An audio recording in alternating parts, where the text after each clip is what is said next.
Hi friends, అందరు ఎలాగున్నారు? బాగున్నారా? నేను చాలా చాలా బాగున్నాను. వీళ్ళు ఎంతమందికి ఉలవచారు అంటే ఇష్టం ఫ్రెండ్స్? ఉలవచారు ఎవరికైతే ఇష్టం ఒక లైక్ చేయండి. ఉలవచారు వేడివేడి అన్నంలో వేసుకొని తింటే అబ్బా భలేగా ఉంటుంది.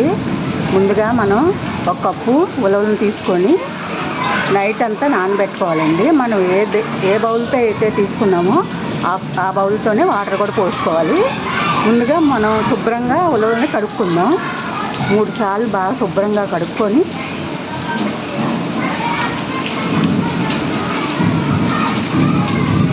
చూసారా, 3 సార్లు శుభ్రంగా కడుక్కొని ఆ కప్పుతో 3 కప్పులు వేసుకొని నైట్ అంతా నానబెట్టుకోవాలి.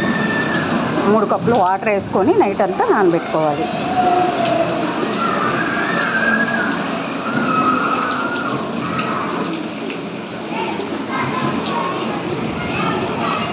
చూసారా, నైట్ అయ్యేసరికి కొంచెం కలర్ చేంజ్ అవుతుందండి. వాటర్ కూడా కొంచెం బ్రౌన్ కలర్లో వచ్చింది. చూసారా, ఇప్పుడు ఏం చేద్దామంటే ఆ వాటర్తో పాటు ఉలవల్ని మనం కుక్కర్లో వేసుకొని ఒక 10 విజిల్లు వచ్చేదాకా ఉడకబెట్టుకోవాలి. మనం నైట్ 3 కప్పులు వేసుకున్నాము, ఇప్పుడు ఇంకో 3 కప్పులు వేసుకున్నాం. ఒక కప్పుకి 6 కప్పులు నీళ్ళు పోసుకోవాలి.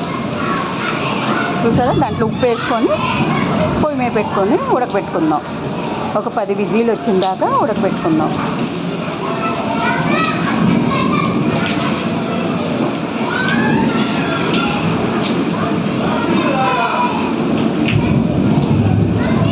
ఈ లోపల మనం ఒక పెద్ద నిమ్మకాయ సైజు అంత చింతపండుని తీసుకొని మనం నీళ్ళల్లో నానబెట్టుకుందాం. వర్షం చూసారా ఎలా పడుతుందో? భలే పడుతుందండి వర్షం.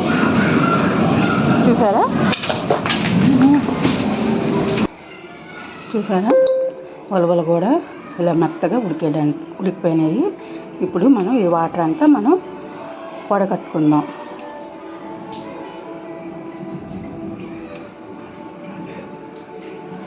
వాటర్ని అంతా వడకట్టుకొని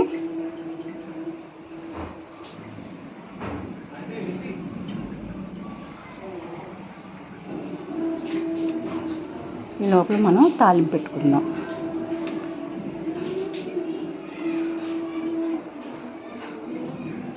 ఆయిల్ బాగా హీటెక్కాక జీలకర్ర, తాలింపులు, కరివేపాకు, ఎండుమిరపకాయలు,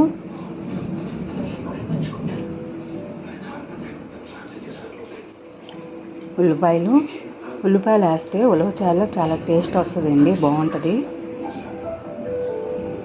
ఎల్లుల్లిపాయ కూడా వేసినా చాలా టేస్ట్ వస్తుందండి.